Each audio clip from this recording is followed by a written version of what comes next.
Fiancé suddenly said I wasn't his dream girl and left me. When I stalked his Instagram, I found out that he was dating a younger version of me and now he suddenly wants me back. Hi guys. I know it's probably hard to believe given how nauseatingly pathetic I sound right now, but before this happened, I really felt like a confident and content human being.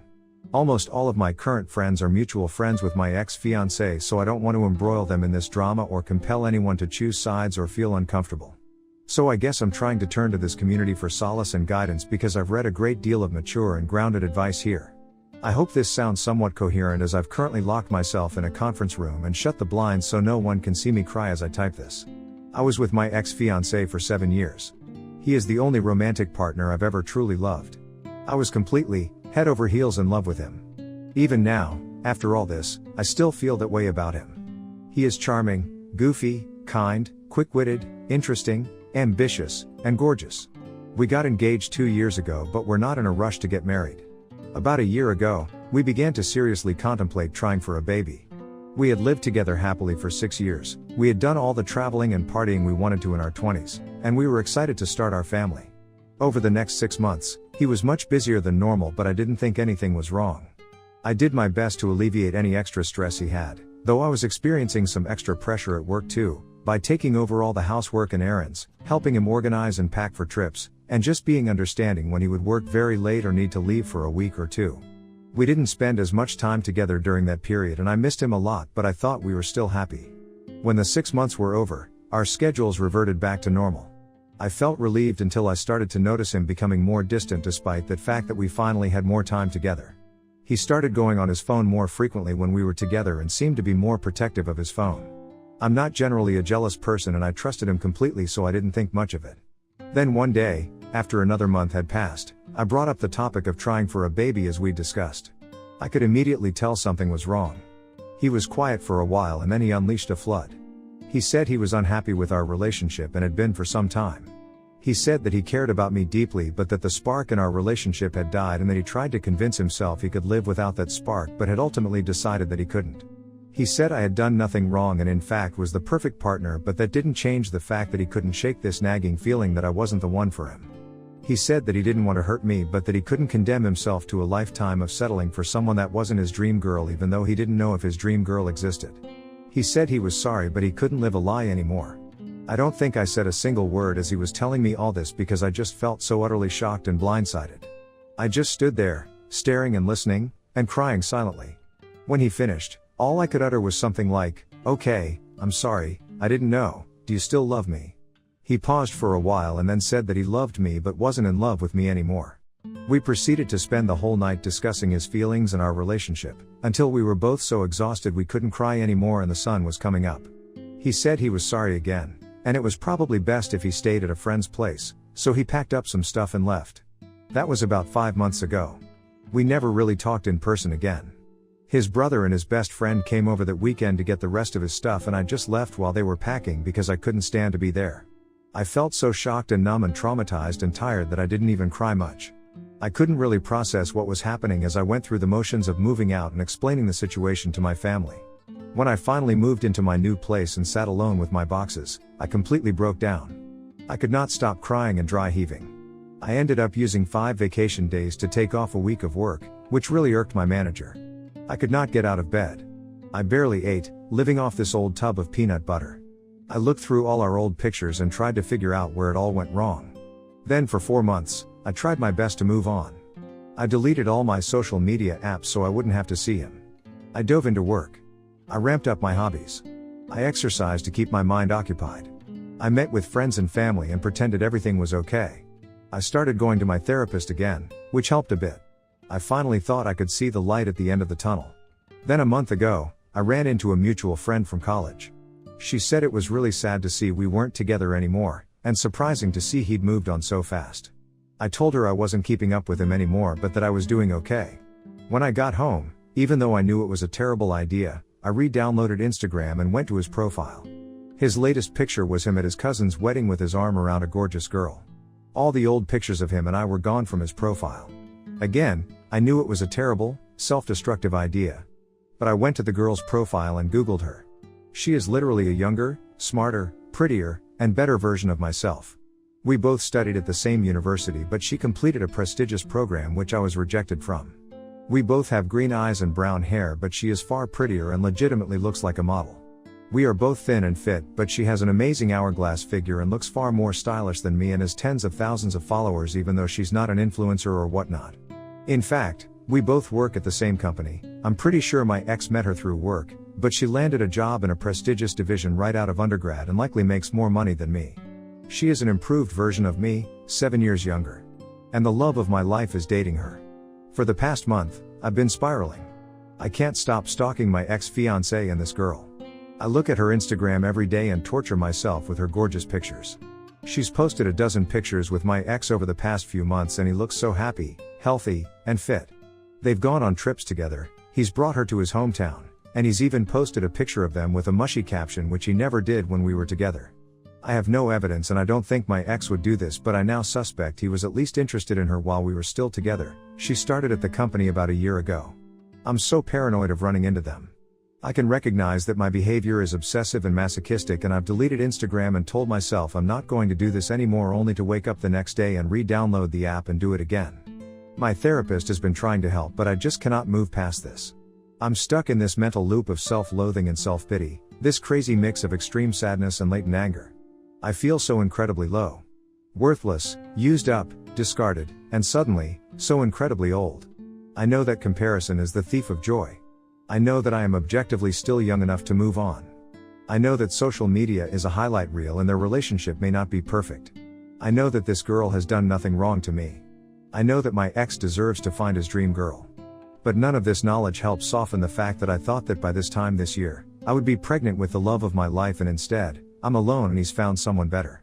Please, if you've ever experienced something similar, share your words of wisdom. Or commiserate with me. I don't know. I just feel so worthless and alone. Update, hi again, guys. It's been about 3 months since I posted about my struggle to move past my 7-year relationship with my ex-fiancé. While I cringe when I think about the pathetic state I was in when I wrote that post, sobbing alone in that conference room, I was stunned by the empathetic, mature, and helpful advice I received from members of this subreddit. These past few months have been an absolute roller coaster, and I thought I owed this subreddit an update given how much solace and guidance you guys gave me during some of my darkest days. I don't think things would have worked out nearly as well if I had continued to bottle up those festering emotions and isolate myself, so I'm grateful for every single person who commented and messaged me. Thank you, thank you, thank you. So, here's what happened. The night I made that post, I finally blocked my ex-fiancé and his girlfriend on Instagram, as many of you suggested. I think actually verbalizing how obsessive and masochistic my behavior was, instead of keeping it all inside, and finally feeling validated in my emotional reactions after reading your sympathetic comments, instead of feeling alone and crazy, clicked something in my brain. I resolved to break out of that self-destructive loop, to stop torturing myself with their perfect pictures and reclaim a modicum of self-respect. It was an incredible relief to not be constantly following the impulse to view their new pictures and give myself some time to heal instead of picking at that scab every single day. That weekend, I decided to reconnect with my family and friends and stop pretending that I was handling the breakup flawlessly. They were incredibly compassionate, though also shocked that I had been hiding my dark feelings so well, and it was like I'd instantly rebuilt my support network. I didn't realize how emotionally isolated I had become until I was able to be honest and open with people in my life. I did continue to avoid talking to friends who were mutual friends with my ex because I didn't want to put anyone in an awkward position, but I was able to reconnect with a few of my other friends, and I took the initiative to finally make some fun plans. Getting out of the house to enjoy brunches, hikes, and shows with my friends over the past few months has been incredibly beneficial for my mental health. Just being in new environments and focusing on people other than my ex was therapeutic, even for someone who tends towards introversion like myself. For your suggestions, I also decided to try out another therapist. I did find my original therapist somewhat helpful, but I also felt like he was not able to relate to some of the nuances in my issues given that he was in his late 50s, so we had a bit of a generational gap. My new therapist is incredibly compatible with me, and instantly understood the intricacies of my problems. She has helped considerably with addressing the roots of my insecurities and was able to validate and analyze my feelings in a much more intimate way. If you are struggling to find therapy useful, I highly recommend shopping around a bit for a more compatible therapist. Therapy is certainly not one size fits all. Another popular suggestion from you guys was finding a job at another company, away from my ex-fiancé and his girlfriend. I didn't think that would be possible since the job market in my field is not great at the moment, but I began actively searching for other positions. I brushed up my resume, filled out a couple applications, and even surprisingly secured an interview. Then out of the blue, someone above me in my division quit to join a competitor. The senior managers were quite eager to fill his role quickly, so they decided to go with an internal hire. And after 5 or 6 rounds of interviews, God, I absolutely dread interviews, I got the job. I'm so grateful for this promotion. Not only is the salary substantially better, but the hours are actually more consistent as well. It's crazy, I feel like the momentum of my life has shifted so quickly. And I finally have an office. It's tiny, but I really enjoy it. The only downside was this promotion also meant I would have to continue working in the same building, albeit a very large building, as my ex. And as I left work before Christmas, the moment I'd been dreading came. I ran into my ex as I was leaving the office. We exchanged a few pleasantries and he complimented my new haircut. I thanked him, wished him well, and said I had to hurry to catch the next train. I wish I could say I felt cool and collected, but I was so nervous to see him again for the first time in like 6 months that I was almost shaking. On the commute home, I calmed down and actually thought, hey, that wasn't so bad. He looked good, but I didn't feel a rush of sadness or desire or anything. I mostly just felt awkward, like we'd become strangers again. I didn't feel that familiar impulse to stalk his Instagram and actually felt happy to see he was doing okay since I'd cared for him for so many years. I felt like at last, I was really moving forward. The next day, I woke up to a dozen messages from my ex-fiancé. They started at around 2 a.m. and were slightly incoherent in parts, so I'm guessing he was a bit drunk when he sent them. They were all long walls of text, which surprised me because he's not typically big on verbalizing his emotions. He wrote that he hadn't been able to stop thinking about me since we ran into each other outside the office, that he was sad that we weren't friends anymore because I still felt like his best friend, and that he regretted how everything went down. He said he questioned if he'd made a huge mistake in a moment of weakness and fucked his whole life up, and that he couldn't help but regret it all when he saw me. He apparently noticed that I'd blocked him on Instagram, which I found funny given how intensely I'd been stalking his Instagram, and said that made him really sad.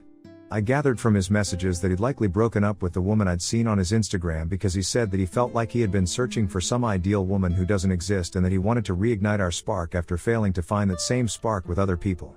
I'm not going to lie, it was shocking to read his texts, and I was trembling and struggling to process a lot of it at first. Part of me wanted impulsively to give him another chance, but after taking a day to mull over his words, I ended up feeling like he was less sorry that he'd lost our relationship and more sorry that the greener pastures he sought weren't quite as green as he'd imagined. I tried to respond kindly but firmly, saying that I really treasured and appreciated our relationship, but that I felt like I could no longer trust him to the same degree I once did, and that I felt like it would be confusing and painful for us to become friends in the near future. I told him how hurt I felt when he blindsided me after promising that nothing was wrong, and how I struggled for a long time to figure out what was missing in our relationship, but ultimately felt that as long as he thought the missing part was so crucial that he wanted to leave after all those years together, then we probably aren't meant to be together. I wished him the best. He didn't respond to my messages. I was a bit shaken by the whole thing, but I proceeded to enjoy my holiday break with my family and even elected to go to my friend's New Year's Eve party, which I was considering skipping. Well, I'm super glad I didn't skip the party because I ended up meeting a wonderful man there. He's funny, intelligent, cute, interesting, compassionate, and is eager to settle down and have kids after also somewhat recently exiting a long-term relationship. We've gone on 3 dates so far, and at the risk of sounding too enthusiastic, they've been the best dates of my life. We want to take it slow since we were both in long-term relationships a year ago, but we've been stunned by how compatible our personalities and interests and goals are, and frankly, we're also both quite keen to start a family as soon as possible. So while I'm trying not to be overly confident in this relationship, I'm also super excited to see where it goes. In conclusion, thanks in large part to the advice I received 3 months ago in this subreddit, I've emerged from a very dark place and am now cautiously optimistic about my future for the first time in a long time. Next story, parents secretly took out a $30,000 loan in my name to buy a boat. When I found out, my mom threatened to call child services, but she got arrested and now the company is suing her. I knew my mom had her eye on a pontoon boat for the last year. She and my dad retired in 2022, and while they aren't swimming in money, they weren't hurting much for it either, or so I thought. They bought a boat in February for a little over $30,000. I didn't think a lot of it since they always rented a pontoon boat 2 to 3 times a year and didn't appear to have money issues. At the start of July, I began getting my ducks in a row to buy a house. When I applied for a pre-approval, I found out my credit score was barely over 600 and I had an extra $30K plus in debt I had no idea about. Even worse, it was 90 plus days late. I told the lender the account wasn't mine and he said my identity had probably been stolen, but it was probably someone close to me as the money would have had to go to a bank account with my name on it. I shared a bank account with my ex-fiancé and asked the bank to look into it. They said the account had been closed a couple of years ago, when we broke up, and no attempts to send money to it/take money from it have been made since. I filed a dispute with the company and the credit agencies as it was obvious to me I had been hacked or my identity had been stolen. About a week ago, I got a notice from the company to my apartment, first I had ever heard from them, saying they were going to charge off the account if payment wasn't made. I requested more information from them and they linked me to their fraud department. They were able to tell me where the money was sent, to a bank account from when I was a minor that I shared with my mom. When I called that bank, they confirmed there was activity on the account and the statements show the loan coming in and almost all of the money being transferred into what looks like my mom's account at the same bank. I haven't used that bank in more than a decade. I called my mom and asked her about it and she, after a long pause, said that's how they bought the boat. They made one payment on the account and realized they probably couldn't afford the monthly payment for the next 5 years. When I asked why they hadn't told me, she said it was because they figured I would say no, they were right, and that they had worked hard in their lives and wanted to enjoy retirement. It ended by them saying the boat couldn't be repossessed because it was a personal loan. My mom suggested declaring bankruptcy and I told them I was going to the police. My mom said not to do that because they wouldn't take it seriously.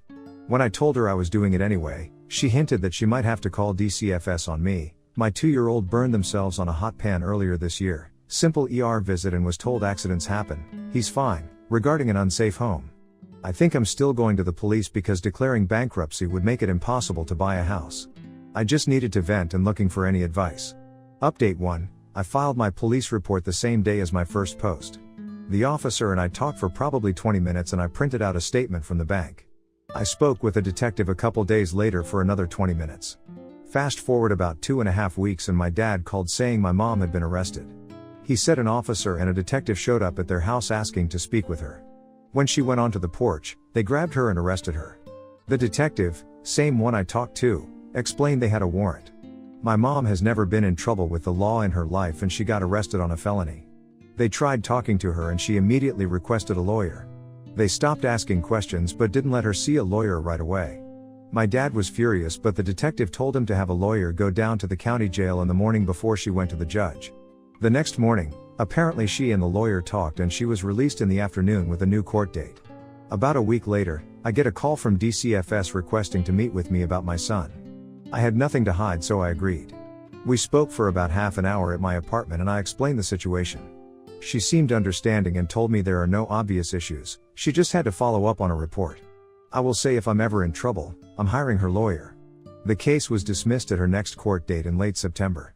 The detective called me the next day and explained the state attorney believed that they wouldn't be able to prove beyond a reasonable doubt she intentionally stole my identity. He said he figured it was a BS reason because he had documents from the bank and loan company. He said the state attorney drops a lot of cases, even open and shut ones, especially when it's not violent and they have a hired attorney. She never made a statement other than her attorney telling the detective she didn't do it. He also said the loan company might go after my mom in a lawsuit. What brings me back here is that a couple weeks ago the account dropped from my credit. Even better though, I got a letter from DCFS yesterday saying the allegation against me was unfounded. I'm never talking to my piece of trash mom again. Thank you everyone who gave me advice and hope in my first post. It just sucks that she is probably going to end up with a free boat out of it, unless the loan company sues her, which I hope they do. Update 2, February 10, 2025. I'm happy to say nothing else has popped up on my credit in the last 3 months. What I'm really happy to say is that the credit card company itself is suing my mom for almost $40,000 according to my aunt. I no longer talk to my mom but she messaged me on Facebook last week. She had the nerve to ask me to both ask the credit card company to drop the lawsuit and pay half of what they're asking for with the understanding that I'll be paid back at some point, both of these with the veiled threat she will call DCFS again if I don't. No and no. She's seeing the consequences of her actions.